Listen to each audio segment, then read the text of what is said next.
Everyone, welcome back to my channel make his highness love me का next episode लेकर आई हूँ। Please channel को सब्सक्राइब करना, लाइक करना एंड कमेंट करके बताना ये एफएफ कैसा लग रहा है आप सबको।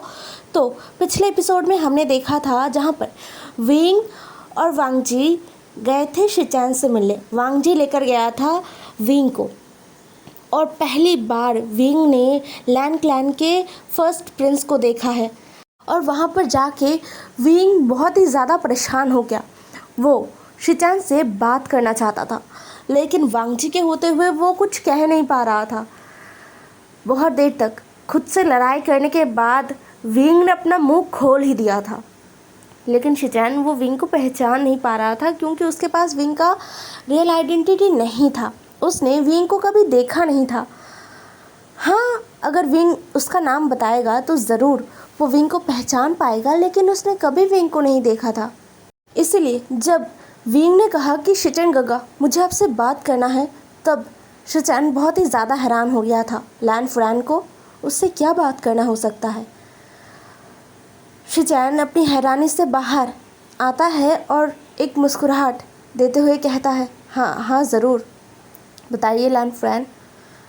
विंग बहुत ही ज़्यादा परेशान हो गया। वो अब कैसे आगे बढ़े।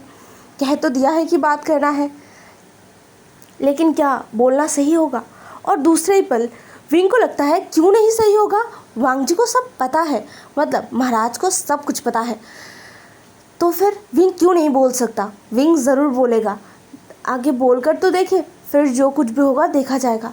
ये कहते हुए विंग ने शिचैन के आंखों में देखते हुए कहा, मेरा नाम जियांग विंग है। बस इतना काफ़ी था शिचैन को बड़ा सा झटका देने के लिए, और शिचैन को लगा भी था। उसने अपने मन ही मन दोहराया नाम को, जियांग विंग। ये नाम जियांग शब्द इतना ज़्यादा उसके अंदर गहरा एकदम घाव देकर गया ना कि शिचैन खुद को संभाल ही नहीं पाया। शिचैन के दिल में दर्द उठा और शिचैन ने एक हाथ से अपने सीने पर रब करना शुरू कर दिया।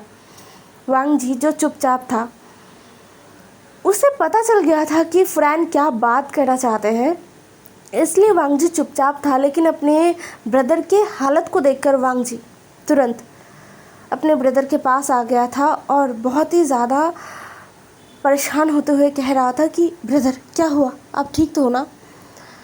शिचैन की आंखों में आग जल उठा था। शिचैन को वांगजी पर गुस्सा आ गया, बहुत ज़्यादा गुस्सा। उन्हें उनका प्यार नहीं मिला तो फिर वांगजी कैसे ऐसे ही जियांग क्लैन से किसी से भी शादी कर सकता है। अगर इतना ही आसान था तो वो क्यों नहीं कर पाए। शिचैन की आंखों में एक अलग सा ही आग जल उठा था।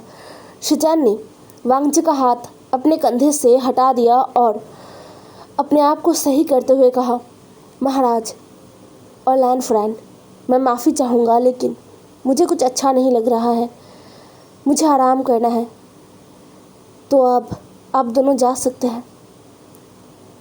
ये सब कुछ बहुत ही ठंडे लहजे में शिचैन ने कहा था, जिसे सुनकर वांगजी कुछ देर अपने भाई को देखता है और फिर सीधा उठकर खड़ा हो जाता है। उसे पता चल गया था कि अब वो यहाँ पर नहीं रह सकता, अगर वो खुद से भी चाहे तब भी नहीं। अगर उसके भाई ने एक बार कह दिया है तो कह दिया है। तो वांगजी उठकर खड़ा होता है और विंग की तरफ देखते हुए कहता है, फ्रैन चलिए हमें जाना होगा। ये कहते हुए वांगजी निकल गया। विंग जाना नहीं चाहता था, लेकिन वो रहे तो रहे कैसे। उसने देखा कि अब राजकुमार शिचैन बहुत ही अजीब तरीके से बर्ताव कर रहे हैं। यहाँ तक कि राजकुमार शिचैन तो विंग की तरफ देख भी नहीं रहे हैं, उन्होंने किसी और तरफ मुंह को फिरा रखा था और उनके चेहरे पर गुस्सा साफ साफ दिख रहा था। विंग को समझ नहीं आ रहा था कि क्यों उन्हें गुस्सा आ रहा है। यहाँ पर तो विंग अपने ब्रदर के बारे में बात करना चाहता था, लेकिन ऐसा कुछ भी नहीं हो रहा है, कुछ भी नहीं। और ना ही वो यहाँ पर बैठ सकता है ना। वहाँ पर महाराज तो निकल गए, ये सोचकर ही विंग उठ गया और एक बार फिर शिचैन को देखकर वहाँ से निकल आया वांगजी के पीछे पीछे। उसका दिमाग एकदम फिर गया था। उसे समझ नहीं आ रहा था कि अब वो क्या करे। उसे सच में कुछ समझ नहीं आ रहा था। अब हमें शिचैन को दिखाया जाता है। विंग और वांगजी के जाने के बाद शिचैन पूरे कमरे के हर एक चीज़ को तोड़ने लगता है। शिचैन शायद अपनी ज़िंदगी में पहली बार इतना ज़्यादा गुस्सा हुआ है, इतना ज़्यादा आक्रोश दिखा रहा है। अपने कमरे के उन निर्जीव चीज़ों पर वो आक्रोश दिखा रहा था, अपना पूरा गुस्सा उन चीज़ों पर उतार रहा था। लेकिन फिर भी शिचैन का गुस्सा एक बूंद भी कम नहीं हुआ था, एक बूंद नहीं, वो तो और भी ज़्यादा बढ़ रहा था। शिचैन ज़ोर ज़ोर से हाँफ रहा था, उसका कमरा पूरा टूटे हुए चीज़ों से भर गया था। लेकिन फिर भी वो ज़ोर ज़ोर से गुस्से के मारे हाँफ रहा था। हाँफते हुए शिचैन चिल्ला रहा था और कह रहा था कि क्यों उसके साथ ऐसा हुआ। एक इंसान को पाने के लिए शिचैन ने सब कुछ छोड़ दिया, सब कुछ छोड़ने के लिए तैयार हो गया। अपने राजा होने का अधिकार, अपना पूरा क्लैन तक छोड़ने के लिए वो तैयार था। और कितना कुछ सहा है उसने, कितना टॉर्चर सहा है, कितना ज़्यादा दर्द सहा है, बस एक इंसान को पाने के लिए, बस जियांग चंग को पाने के लिए। जियांग चंग को वो बहुत ज़्यादा प्यार करता है और अब भी वो जियांग चंग को अपना बनाना चाहता है। लेकिन अंकल ने शिचैन की तरफ मुड़कर भी नहीं देखा। शिचैन के दर्द को, शिचैन के दुख को उन्होंने अपने पैरों तले कुचल दिया। और वहीं पर वांग जी का शादी जियांग क्लैन में कैसे करा सकते हैं, कैसे? शिचैन को सच में समझ नहीं आ रहा था और यही बात उसके दिमाग में एकदम बहुत बुरी तरीके से दर्द दे रहा था। शिचैन समझ नहीं पा रहा था कि क्यों, बस उसके साथ क्यों ऐसा हो रहा है, वो क्यों नहीं अपने प्यार को पा सकता है। शिचैन ने बहुत बार अपने अंकल के पांव पड़ा और उसने कहा कि वो सब कुछ छोड़ देगा, जियांग चंग को लेकर अपना परिचय छुपाकर कहीं दूर चला जाएगा और वहाँ पर रहेगा। इससे लैन क्लैन को कोई परेशानी नहीं होगा, लैन क्लैन को उनसे कभी भी कोई परेशानी नहीं होगा। लेकिन फिर भी उसे यहाँ पर बंद करके रखा गया, उसके कोर को लॉक करके रखा गया, उसे कोड़े पड़े, उससे उसका राज्याभिषेक, उसका राजा होने का अधिकार, उसका सब कुछ छीन लिया गया। उसका पद सिर्फ नाम का रह गया है अभी। लेकिन फिर भी इतना कुछ होने के बाद भी शिचैन अपना सर पकड़ के बैठ गए। उन्हें बहुत ज़्यादा अकेला महसूस हो रहा था, वो खुद को बहुत अकेला महसूस कर रहे थे। उनके दिल में बहुत ज़्यादा दर्द वो महसूस कर पा रहे थे। उन्हें अंकल पर बहुत ज़्यादा गुस्सा आ रहा था, बहुत ही ज़्यादा। दूसरी तरफ हमें विंग को दिखाया जाता है जो अपने कमरे में इधर से उधर बस चले जा रहा था और सोच रहा था कि आगे क्या करे। वो राजकुमार शिचैन से कैसे खुलकर बात करे और कैसे अपने भाई और राजकुमार शिचैन को एक करे। ये सब कुछ बहुत ज़्यादा मुश्किल काम है। क्या विंग अकेला ये कर पाएगा? ये सोचते हुए विंग इधर से उधर घूमे जा रहा था, उसका सर दुख रहा था।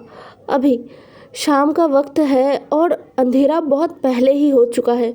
शायद कुछ देर बाद उसे रात का खाना भी दे दिया जाएगा। यहाँ का खाना विंग को बिल्कुल पसंद नहीं है, बिल्कुल भी नहीं। वो खा ही नहीं पा रहा है। कितने दिन हो गए उसने सही से पेट भर के कुछ खाया भी नहीं है। शायद इसीलिए उसके दिमाग में कुछ भी सही से नहीं आ रहा है, क्योंकि वो सही से खाना नहीं खा पा रहा है।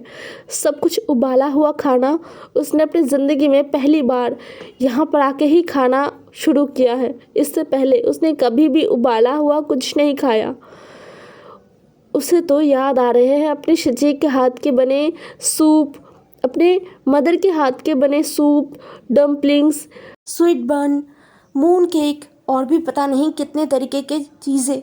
उसे मछलियाँ भी बहुत पसंद है, लेकिन लैन क्लैन में ये सब नहीं खाया जाता। लैन क्लैन में सभी शाकाहारी है। हाँ, ये बहुत ही दुख के साथ विंग अपने आप को ही कह रहा था। उतनी देर में उसके पर्सनल ओमेगा डिसिपल्स में से 2 डिसिपल्स अंदर आए और उनके हाथ में ना खाना था। विंग ने जैसा सोचा था वैसा ही है।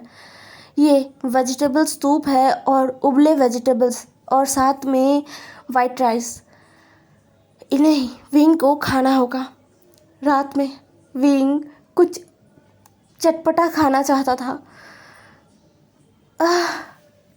वो ये सब नहीं खा सकता और बिल्कुल भी नहीं खा सकता। इन खानों को देखकर ही विंग को उल्टी आ रहा है, लेकिन खाने को ज़ाया करना बिल्कुल नहीं चाहिए। खाने का सम्मान किया जाता है। ये खाना भी किसी ने मेहनत से और प्यार से बनाया होगा। ये सोचकर विंग बैठ गया और खाना शुरू किया तो उसका चेहरा एकदम पीला पड़ गया। किसी भी खाने में नमक सही नहीं है, बहुत ही कम है, बहुत ही कम, और कोई मसाला उसे नहीं दिख रहा था। जैसा हमेशा होता है, जैसे तैसे विंग ने अपना खाना ख़त्म किया और फिर से उठ गया। ये खाना खा के उसे बिल्कुल भी मन नहीं भरा। पेट थोड़ा थोड़ा भर गया है, लेकिन मन तो बिल्कुल नहीं भरा। उसे अब कुछ अच्छा खाना है, मतलब खाना ही है, जैसे तैसे उसे खाना है। बस 3 दिन में ये हालत है तो पूरे दिन वो कैसे बिता पाएगा यहाँ पर। ये सोचकर विंग को रोना आ रहा था। धीरे धीरे सारे जो आसपास के क्वार्टर्स है ना, उनमें जो लैंटर्न्स जल रहे थे वो बुझने लगे थे। विंग को समझ आ गया था कि 9 बज चुके हैं। उसने अपने कमरे का जो लैंटर्न है ना, उसे एकदम धीमा कर दिया और वो सीधा अपने बिस्तर पर लेट गया। लेकिन उसे नींद नहीं आ रहा था। उसके दिमाग में तो अभी चल रहा था कि वो कैसे अपने ब्रदर और शिचिंगा को मिलाए और कैसे उसे चटपटा कुछ खाने को मिल जाए, और कुछ भी नहीं चल रहा था उसके दिमाग में। यही सब सोचते हुए वो लेटा रहा। नींद उसके आंखों में आ ही नहीं रहा था। उसके दिल और दिमाग बस यही कह रहा था कि हटाओ सब कुछ और कुछ चटपटा लेकर आओ, कुछ तो मतलब एक मिर्ची मिल जाए तो भी काफ़ी है। नहीं, नींद नहीं आ रहा है और ना ही विंग और लेट पाया। वो उठ गया था। लगभग अभी आधी रात तो हो ही चुका है ना।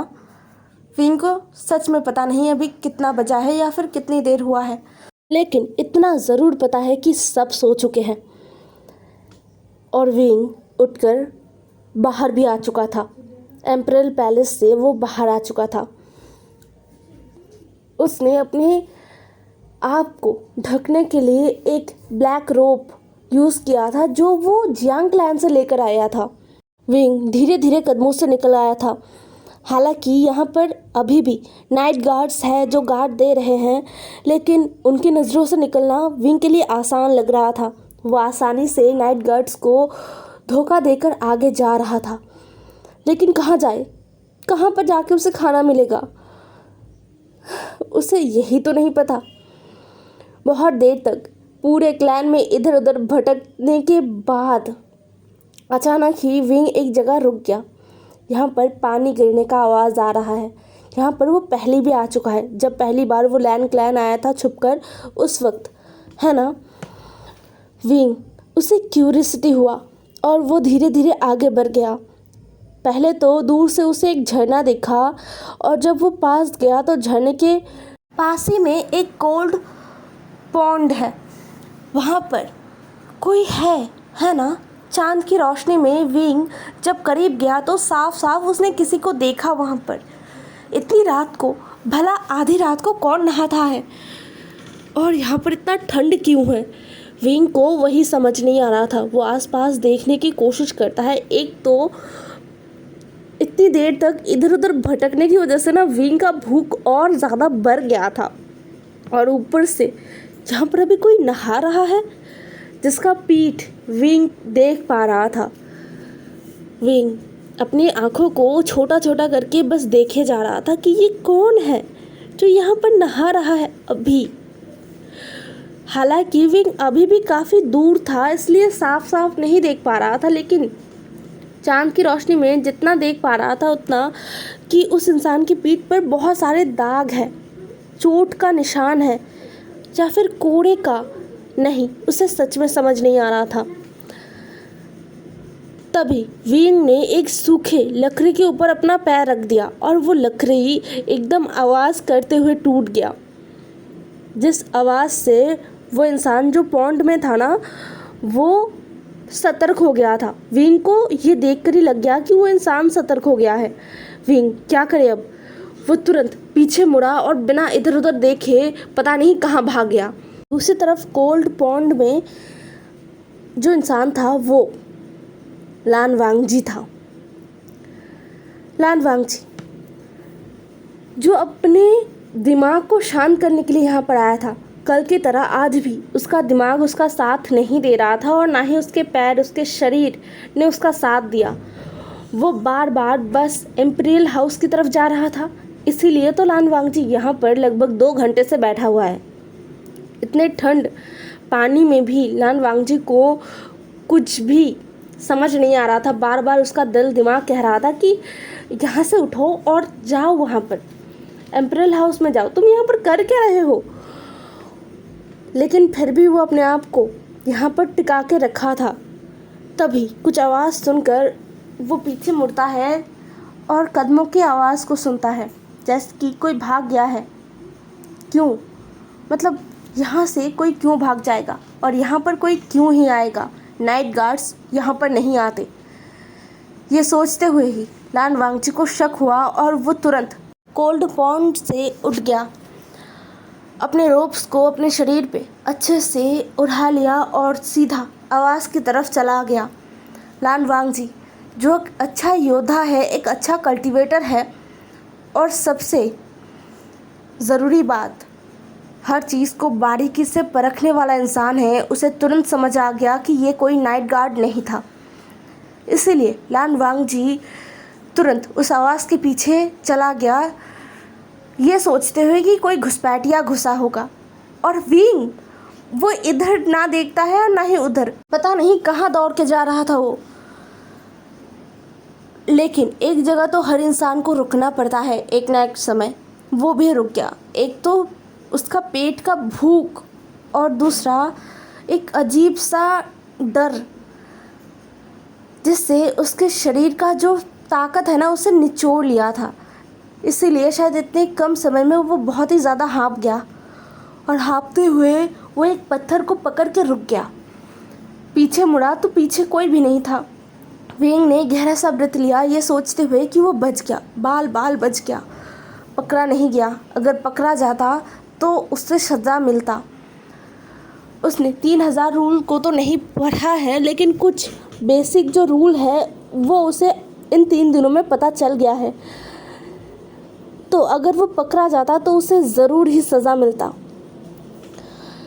ये सोचकर विंग ने गहरा सा व्रत लिया और अपने सामने नज़र किया। जैसे ही उसने सामने देखा ना, उसका मुंह खुला का खुला रह गया। वो एक ऐसी जगह पर खड़ा था जहाँ से पहाड़ी के नीचे गुसू शहर को अच्छी तरीके से देखा जा सकता था। हालांकि अभी बहुत ज़्यादा रात हो चुका है, इसलिए गुसू शहर में उतनी ज़्यादा रोशनी नहीं है, लेकिन फिर भी हर घर के सामने जो लालटेन जल रहे थे उनसे साफ साफ पता चल रहा था कि ये गुसू शहर है। और ये देखकर विंग हैरान था। शायद अब तक वो यही ढूंढने की कोशिश कर रहा था, है ना? क्योंकि पूरे लैंड क्लैन में कहीं भी उसे कुछ चटपटा नहीं मिलने वाला है। ये सोचकर ही विंग को अंदर से एक खुशी का लहर महसूस हुआ। अब वो शांति से कुछ खा पाएगा, लेकिन इतनी रात को उसे क्या खाना मिलेगा? नहीं, अब ये सब सोचने का वक्त नहीं है। अगर उसे रास्ता मिल गया है तो वो क्यों ये सब सोचकर वक्त बर्बाद कर रहा है? उसे तो जाना चाहिए नीचे। ये सोचकर विंग ने अपने कदमों को जैसे ही आगे बढ़ाया, वैसे ही एक मजबूत हाथ ने विंग के कमर को कसकर पकड़ लिया। विंग, जिसका सांस उसके गले में अटक गया था, उसका खुशी हवा में उड़ गया था और उसका चेहरा पूरा पीला पड़ गया था। विंग इतना ज़्यादा घबरा गया था कि वो हिलने डुलने के भी हालत में नहीं था। उसने महसूस किया जिस हाथ ने उसके कमर को पकड़ा है, उस हाथ ने उसके कमर को बहुत ही कसकर पकड़ के रखा है और विंग एक मजबूत सीने से जाके टकरा गया है। विंग, जो ज़ोर ज़ोर से सांस ले रहा था, उसका पूरा चेहरा पसीने से भीग गया था और उसके चेहरे पर डर साफ साफ दिख रहा था। तभी विंग के कानों में एक ठंडा आवाज़ आया वो वांग जी का आवाज़ था। वांग जी ने ठंडेपन से कहा, फुरैन, क्या आपने लैंड रूल्स को नहीं पढ़ा है? यह सुनते हुए विंग को एक और झटका लगा। ये महाराज है, ये महाराज लान वांग जी है। विंग को और ज़्यादा डर लग गया। पागल विंग ने ये सोचा ही नहीं था कि लान वांग जी के अलावा उसे इस तरीके से पकड़ने का हिम्मत लैन क्लैन में किसी का भी नहीं है। खैर, उसने तो इस बात पर ध्यान ही नहीं दिया कि वांग जी ने उसे किस तरीके से, कितने सख्त तरीके से पकड़ के रखा था, अपने से जकड़ के रखा था।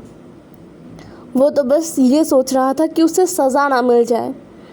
दूसरी तरफ वांग जी जो ये सोच रहा था कि उसे यहाँ पर कोई घुसपैठिया मिलेगा, लेकिन यहाँ पर तो कोई और ही मिल गया जिसके बारे में वांग जी सोचा भी नहीं था। मतलब वांग जी ने बिल्कुल एक्सपेक्ट नहीं किया था यहाँ पर विंग को। तभी वांग जी ने दोबारा ठंडे लहजे में कहा, तो फुरैन, बताइए मुझे, आप यहाँ पर क्या कर रहे हैं? विंग, जो इतना ज़्यादा डर गया था कि वो सच एकदम उगड़ देता है, बेचारा विंग अब रो ही पड़ता है। एक तो उसके पेट में दर्द हो रहा था, शायद भूख की वजह से, इतना दौड़ने की वजह से, उसने बहुत ज़्यादा दौड़ा है और बहुत ज़्यादा पूरे लैंड क्लैन में चला है, शायद इसलिए उसे इतना ज़्यादा अपने पेट में दर्द हो रहा है और शायद डर भी है उसके साथ। तो इतना कुछ वो ना अपने अंदर दबा नहीं पाया, वो बाहर आ गया और वो सब रोने के साथ ही बाहर आया। विंग को ऐसे रोता हुआ देखकर वांग जी बहुत ज़्यादा परेशान ज़रूर हुआ था, लेकिन उसे बिल्कुल भी मन नहीं किया कि वो विंग को छोड़े। इसलिए वो विंग को और ज़्यादा अपने से करीब करके एकदम सख्त तरीके से पकड़ के विंग के आँखों को देख रहा था। हालांकि विंग का चेहरा वांग जी देख पा रहा था, लेकिन वांग जी का चेहरा विंग नहीं देख पा रहा था, क्योंकि वांग जी विंग के पीछे खड़ा था। वांग जी गौर से विंग के चेहरे के हर भाव को देख रहा था। विंग रोते हुए अपने होठों को फुला देता है और कहता है, मुझे भूख लगा है, बहुत ज़्यादा भूख लगा था, इसलिए मैं। वांग जी ने विंग के बात को बीच में काटते हुए कहा, तो आपको किचन जाना चाहिए था, आप यहाँ पर क्या कर रहे थे? विंग ने अब फिर से अपने होठों को फुला दिया और कहा, मैं क्या करूँ, मुझे वो उबले हुए सब्ज़ी नहीं पसंद है, मैं खा नहीं पा रहा था कुछ भी, और अभी तो भूख की वजह से मेरे पेट में दर्द भी हो रहा है बहुत ज़्यादा। मुझे कुछ चटपटा खाना था, कुछ तीखा, लेकिन मुझे कुछ मिला ही नहीं। ये कहते हुए विंग फूट फूट कर रोने लगा, जैसे कि उसका पूरा संसार लुट गया है, बर्बाद हो चुका है, वैसे वो रो रहा था। और वांग जी शांति से विंग के रोने को देख रहा था। पता नहीं कि उसे बुरा नहीं लग रहा था, बिल्कुल नहीं, वो विंग के रोने को एंजॉय कर रहा था। वांग जी हैरान था, उसे अच्छा लग रहा था विंग के रोने को देखकर, विंग का रोना देखकर, विंग के होठों को फुलाना देखकर उसे एक अजीब सा एहसास हो रहा था, उसके पूरे शरीर में अलग सा गुदगुदी महसूस हो रहा था। और वांग जी को ऐसा लग रहा था कि वो बस विंग के गालों को पिंच कर दे, विंग के नोज़ को पिंच करे, विंग के होठों को पकड़े, जो फुला रहा था ना विंग, उन होठों को बस अपने दोनों उंगलियों के बीच पकड़ के उसे प्रेस करे। लेकिन अपने ही ख्यालों को सोचकर वांग जी के कान गर्म हो गए। उसने इन ख्यालों से खुद को बचाने की कोशिश किया, लेकिन कुछ भी नहीं हुआ। अपने हाथों को वो रोक ही नहीं पाया, उसने बस विंग के होठों को पकड़ लिया अपने दोनों उंगलियों से और उन्हें दबाने लगा। विंग, जो इसके लिए बिल्कुल तैयार नहीं था, फिर रो रहा था, अपने ही चीज़ों को बता रहा था अपने डर के मारे। उसे समझ ही नहीं आ रहा था कि वो क्या करे और क्या कह रहा है, कौन से जगह पर है वो, उसे कुछ भी समझ नहीं आ रहा था।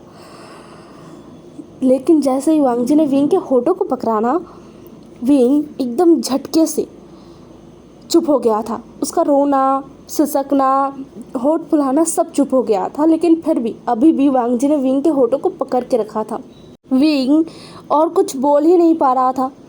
वांग जी थोड़ा सा झुका और विंग के कान में फुसफुसाते हुए कहा, मैं आपके लिए आपका पसंदीदा खाना लेकर आऊँगा, बस इतना। और इसके बाद एक झटके में उसने विंग को अपने कंधे पर उठा लिया था। जिसकी वजह से विंग के मुंह से एक चीख निकल गया था ज़ोर से। विंग ने तुरंत अपने मुंह को अपने एक हाथ से ढक लिया। हे एवरीवन, आज का एपिसोड यहीं पर ख़त्म होता है। नेक्स्ट एपिसोड में मिलते हैं। ज़रूर बताना आज का एपिसोड कैसा लगा आप सबको। Bye bye.